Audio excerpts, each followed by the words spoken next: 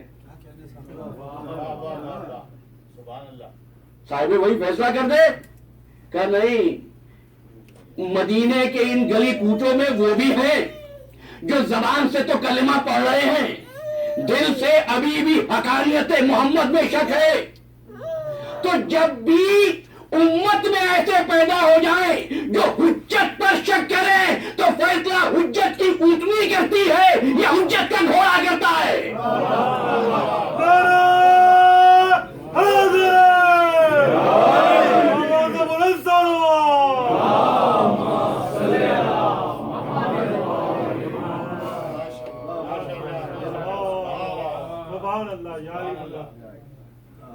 اچھا پھر واپس آ جائیے، دین وہی کا، دین اللہ کا، انسان کا امتیاز عقل، ٹھیک ہے نا؟ جب انسان بیکار کام کرنا عیب سمجھے تو اللہ بیکار کیوں کرے گا؟ اللہ کی بھی یہ غرض ہوگی۔ یہاں ایک مشکل پیدا ہوئی اور ایک بڑا مکتب فکر ہے علماء کا، میں ملت کا نہیں، علماء کا، جنہوں نے کہا اللہ کے لیے غرض مقرر نہیں کی جا سکتی، وہ جو چاہے کرے، جب چاہے کرے، جیسا چاہے کرے، اس کی مرضی، نیک کو جہنم میں ڈالے، برے کو جنت میں ڈال دے، اس لیے کہ اس سے پوچھا نہیں جا سکتا۔ کیوں کہا انہوں نے یہ؟ دیکھیے یہ جو علم ہوتا ہے نا، جو فلسفہ ہوتا ہے، یہ اس کی مثال بحر کی، سمندر کی موجوں جیسی ہوتی ہے، تیرنا نہ آئے نا تو آدمی ڈوب جاتا ہے۔ وما خلقت الجن والانس الا لیعبدون، ہم نے انسانوں اور جنوں کو گزشتہ برس 10 دن اسی عنوان پر بات کی تھی، عبادت کی غرض سے پیدا کیا۔ کیا غرض تو اس کی ہوتی ہے جو ضرورت مند ہو، وہ تو ہے بے نیاز۔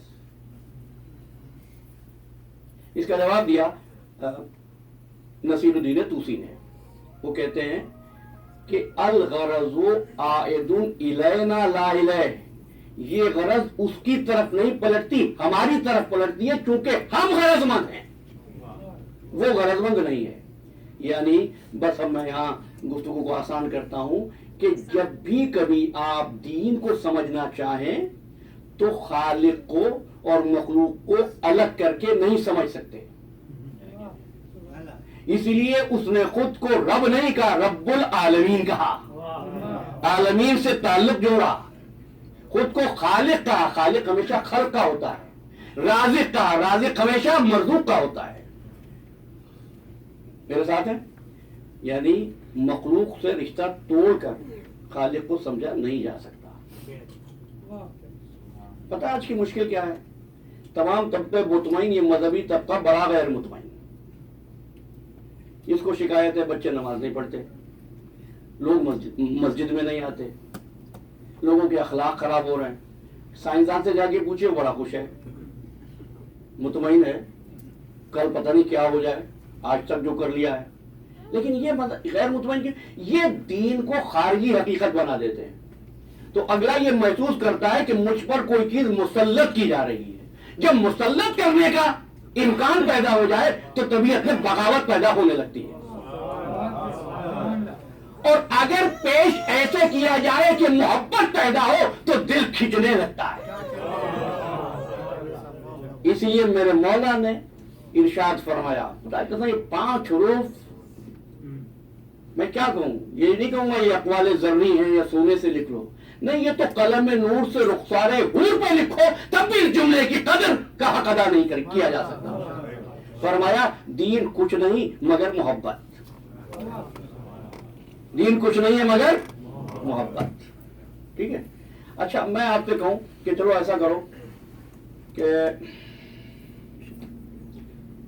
اس پوری کائنات میں موجود موجودات کو صرف 2 لفظوں میں بیان کر دو، کیا کہیں گے آپ؟ صرف 2 لفظوں میں، یہ تو ہے بھائی، میں خود ہی بیان کرتا ہوں، ایک خالق ایک مخلوق،